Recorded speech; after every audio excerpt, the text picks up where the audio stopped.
దక్షిణ భారతదేశంలోని తమిళనాడులోని శ్రీ విల్లిపుత్తూర్ అనే పవిత్ర క్షేత్రంలో క్రీస్తు శకం 8వ శతాబ్దంలో ఒక అద్భుతమైన కథ జరిగింది.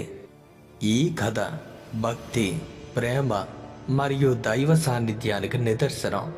ఆ కథలోని ప్రధాన పాత్ర గోదాదేవి లేదా ఆండాల్ అని పిలువబడే మహాభాగవతురాలు, ఓ గొప్ప భక్తురాలు. శ్రీ విల్లిపుత్తూర్ గ్రామంలో పెరియాల్వార్ అనే మహాత్ముడు నివసించేవాడు.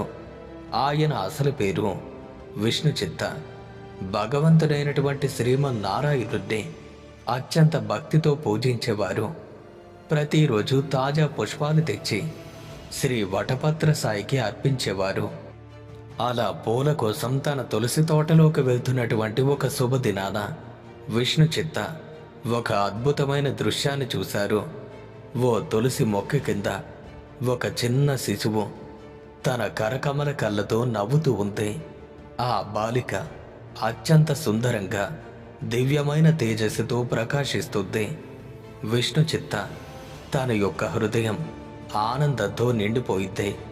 ఈ శిశువును ఆ భగవంతుడే నాకు కూతురిగా ప్రసాదించాడు అలా భావించి ఆ బాలికను ఎత్తుకుని తన ఇంటికి తీసుకువచ్చాడు. విష్ణుచిత్త ఆ బాలికకు కోదై అని పేరు పెట్టారు. తమిళంలో కోదై అంటే భూమికి చెందినది అని అర్థం. సంస్కృతంలో గోదా అని పిలుస్తారు. సంతానాలు లేకపోవడంతో దుఃఖించిన విష్ణుచిత్తకు ఈ బాలిక భగవత్ ప్రసాదమగ్గిద్దే. అలాగే ఈ బాలిక భూదేవి యొక్క ప్రతిరూపంగా పిలువబడుతుంది. అంటే భూదేవి ఈ భూలోకంలో మళ్ళీ ఈ విధంగా జన్మించింది. ఇక గోద తన తండ్రి ఆలయానికి తీసుకువెళ్లే పుష్పాలతో ఆడుకుంటూ పెరిగింది. ఆమె చిన్నప్పటి నుండే శ్రీరంగనాథుని మీద అపారమైన ప్రేమను చూపించేది. విష్ణుచిత్త ప్రతిరోజు రామాయణం, భాగవతం వంటి పురాణ కథలు చెప్పేవారు.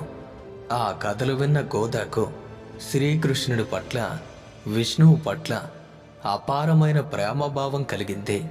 ఆమె తండ్రి దేవుడికి అర్పించే పూలమాలల్లో రహస్యంగా తానే ధరించి అద్దం ముందు నిలబడి, నేను రంగనాథుడి భార్యను, ఆయన నన్ను పెళ్లి చేసుకుంటారు అని భావించేది. తరువాత ఆ మాలల్ని తిరిగి మళ్ళీ బుట్టలో పెట్టేది. ఇక ఒకరోజు విష్ణుచిత్త యథావిధిగా పూలమాల దేవుడికి అర్పించారు. కానీ ఆ రాత్రి శ్రీ వటపత్ర సాగి విష్ణుచిత్త కలలో ప్రత్యక్షమయ్యారు. విష్ణుచిత్త, నీవు ఇవాళ అర్పించిన మాలలో ఏదో విశేషం ఉంది. అది నీ కూతురు ధరించిన మాల.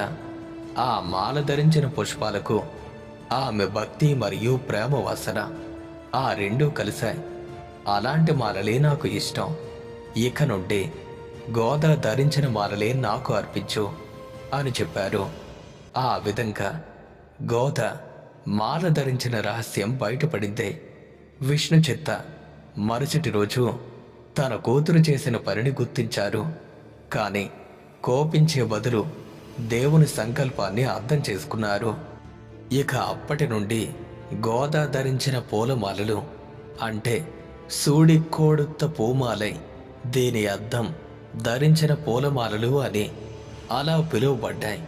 అలాగే అవి అత్యంత పవిత్రమైన పూలమాలలుగా భావించబడ్డాయి. గోదా పెద్దయ్యే కొద్దీ ఆమె భక్తి మరింత తీవ్రమైంది. ఆమె తన అంతరంగ భావాలను శ్రీకృష్ణుని పట్ల తన ప్రేమను కవిత్వం రూపంలో వ్యక్తీకరించింది. ఇక ఆ కవిత్వమే తిరుప్పావై 30 పాశురాలు. అంటే పాశురం అంటే పద్యం, 30 పాశురాలు అంటే 30 పద్యాలు కలిగినటువంటి ఒక అద్భుతమైన రచన ఈ తిరుప్పావై. మార్గశిర మాసంలో గోపికలు శ్రీకృష్ణుని పొందడానికి చేసిన వ్రతాన్ని వర్ణిస్తుంది. ఈ పాశురాలలో భక్తి తత్వం, నిజమైన భక్తి మరియు సేవాభావం, ప్రేమభావం, భగవంతుని పట్ల అపారమైన ప్రేమ, ఆధ్యాత్మిక జ్ఞానం, మోక్ష మార్గం, పరమపద ప్రాప్తి, సామాజిక సమైక్యత, స్నేహితులందరూ కలిసి భజన చేయటం, ఇక మార్గలి తెంగిల్ మాదినిరై నిరాడి అనే మొదటి పాశరంతో ప్రారంభమయ్యే తిరుప్పావై నేటికి కూడా దక్షిణ భారతదేశంలోని ప్రతి విష్ణు ఆలయంలో మార్గశిర మాసంలో పారాయణం చేయబడుతుంది.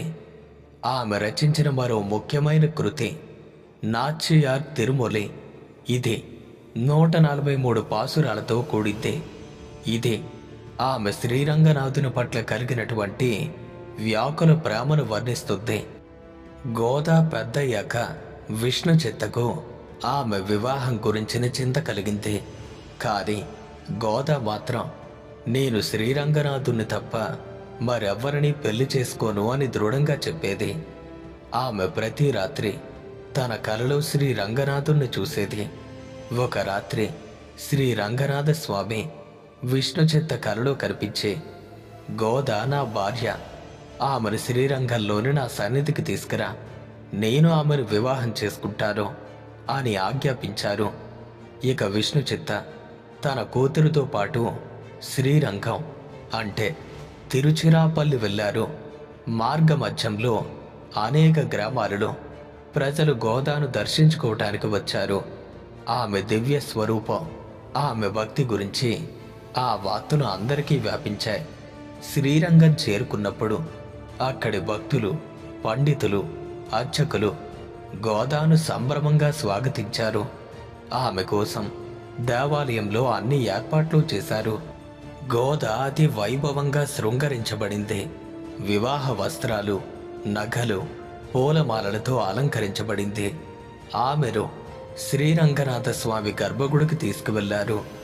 భక్తులందరూ వేద మంత్రాలు, తిరుప్పావై పాసురాలు పారాయణం చేస్తున్నారు. ఇక గోదా గర్భగుడిలోకి ప్రవేశించింది.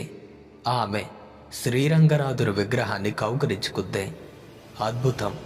ఆమె మెల్లగా విగ్రహంలోనే విలీనమైపోయింది. ఆమె శరీరం కనిపించకుండా పోయింది. ఆమె దివ్య రూపంలో భగవంతుడితో ఐక్యమైంది. బయట ఉన్న భక్తులందరికీ విష్ణు చిత్తకు ఈ దృశ్యం కనిపించింది.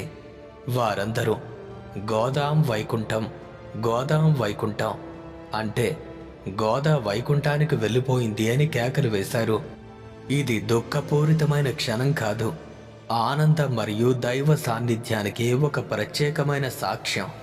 నేటికి ప్రతి సంవత్సరం ఆషాఢ మాసంలో అంటే జూన్ మరియు జూలై పూరం నక్షత్రం రోజున శ్రీరంగంలో మరియు శ్రీ విల్లిపుత్తూరులో గోదా కళ్యాణ ఉత్సవం ఘనంగా జరుపుకుంటారు.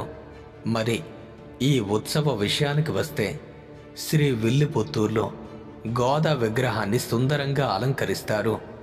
వధువు వస్త్రాలు, నగలు ధరింపజేస్తారు, ఊరేగింపు చేస్తారు. భక్తులు తిరుప్పావై పారాయణం చేస్తారు.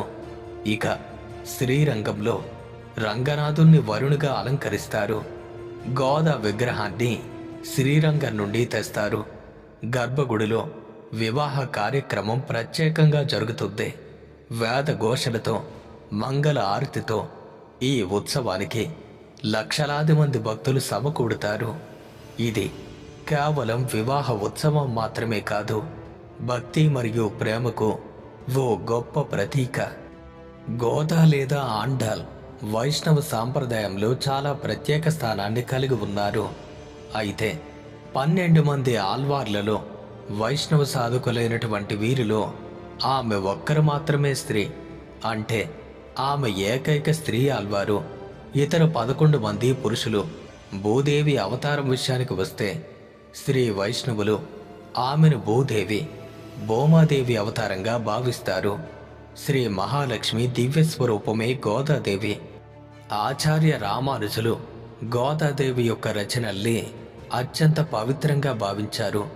తిరుప్పావై ఆధ్యాత్మిక సాధనకు ఒక ప్రత్యేక మార్గదర్శకం. తమిళ భాషలో రచించినటువంటి ఆమె పాసురాలు భక్తి సాహిత్యంలో అమూల్యమైన సంపద. తిరుప్పావై 30 పాసురాలు వేరువేరు అంశాలను తెలియజేస్తాయి. అందులో 1 నుండి 5 పాసురాలు గోపికలను నిద్ర నుండి లేపడం, కలిసి వ్రతం చేయటానికి ఆహ్వానం. ఇక 6 నుండి 15 పాసురాలు వివిధ గోపికలను నందగోపుణ్ణి యశోదను లేపడం, కృష్ణుడి మహిమను వర్ణించడం వీటిని తెలుపుతాయి. 16 నుండి 25 పాసురాలు కృష్ణుణ్ణి లేపడం, ఆయన సేవ చేయటం, బాలకృష్ణ లీలలు. ఇక 26 నుండి 29 పాసురాలు మోక్ష ప్రాప్తి, భగవంతుని సేవ, పరమపదానికి ఓ మార్గం. ఇక ఆఖరిగా 30వ పాసురం. ఈ పాసురాలు పఠిస్తే కలిగే ఫలితాలు, భగవత్ ప్రాప్తి, జ్ఞానం మరియు భక్తి వీటిని వివరిస్తుంది. ఈ విధంగా తిరుప్పావైలోని ఈ 30 పాసురాలు వేరువేరు అంశాలను వివరిస్తాయి. అనేక మంది ఆచార్యులు తిరుప్పావై మీద వ్యాఖ్యానాలు రచించారు. పెరియవాచాన్ పిల్లై గోపాల వింశతి అనే వ్యాఖ్యానం, వేదాంత దేశికులు గోదాస్తుతి, మనవాల మామూరులు విస్తృత వ్యాఖ్యానం. ఈ వ్యాఖ్యానాలు తిరుప్పావైలోని ఆధ్యాత్మిక లోతును, తత్వశాస్త్రాన్ని వివరిస్తాయి. ఆ పవిత్రమైనటువంటి గోదాదేవి జీవితం నుండి మనం నేర్చుకోవలసినవి నిజమైన భక్తి. ఆమె భక్తి కేవలం బాహ్య ఆచారాలు కాదు, హృదయపూర్వకమైన ప్రేమ, భగవంతునితో ప్రత్యక్ష సంబంధం, దృఢ నిశ్చయం. ఆమె తన లక్ష్యం పట్ల అచంచలమైన నిశ్చయం కలిగి ఉంది. ఆధ్యాత్మిక సాధనలో స్థిరత్వం చాలా అవసరం.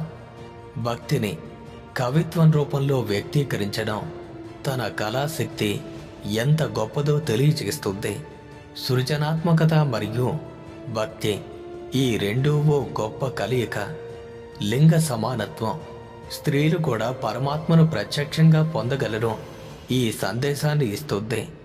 ఆధ్యాత్మికతలో స్త్రీ పురుషుల భేదం లేదు, అంటే లింగ భేదం ఉండదు. ఇక ప్రేమ మరియు మహిమ విషయానికి వస్తే, నిస్వార్థ పవిత్రమైన ప్రేమ దైవ సాన్నిధ్యానికి మార్గంగా ఉంటుంది. గోదాదేవి జీవితం భక్తి కోసం ఒక అద్భుతమైన ఉదాహరణ. ఆమె తులసి తోటలో కనిపించిన చిన్న శిశువు నుండి శ్రీ రంగనాథుని భార్యగా పరమపదం పొందే వరకు తన ప్రయాణం అసాధారణమైనది. ఆమె రచించిన తిరుప్పావై మరియు నాచ్యర్ తిరుమలి నేటికి కోట్లాది మంది భక్తులకు ఓ ప్రేరణ. ఆమె జీవితం మనకు నేర్పిస్తుంది, భక్తిలో లింగభేదం లేదు, హృదయపూర్వకమైన ప్రేమ దైవాన్ని సాక్షాత్కరిస్తుంది. కవిత్వం మరియు కళ ఆధ్యాత్మికతకు ఓ గొప్ప మార్గాలు. దృఢమైన విశ్వాసం అసాధ్యాన్ని కూడా సాధ్యం చేస్తుంది. ప్రతి సంవత్సరం జరిగే గోదా కళ్యాణం ఈ పవిత్ర ప్రేమ కథను మనకు మళ్ళీ మళ్ళీ గుర్తు చేస్తుంది. ఇది కేవలం చారిత్రక సంఘటన కాదు, ప్రతి భక్తుడికి భగవంతుడితో సంబంధం ఎలా ఉండాలో చూపించే ఒక జీవిత పాఠం. మార్గలి తింగల్ మదినిరై నీరాడి అని పాడిన ఆ గోదా స్వరం ఇప్పటికీ ఆలయాలలో వినిపిస్తూ ఉంటుంది, భక్తుల హృదయాలలో మారుమరుగుతూనే ఉంటుంది. ఆండాల్ తిరువవడికే శరణం. ఈ వీడియో కనుక మీకు నచ్చినట్టయితే లైక్ చేయండి, షేర్ చేయండి. ఇలాంటి మరిన్ని ఆధ్యాత్మికపరమైన వీడియోల కోసం ఇప్పుడే మన ఛానల్ను సబ్స్క్రైబ్ చేసుకోండి. ఆ శ్రీరంగనాథుని అనుగ్రహం, ఆ గోదాదేవి యొక్క అనుగ్రహం సదా మీపై ఉండాలని మనస్ఫూర్తిగా కోరుకుంటూ సర్వే జనా సుఖినో భవంతు.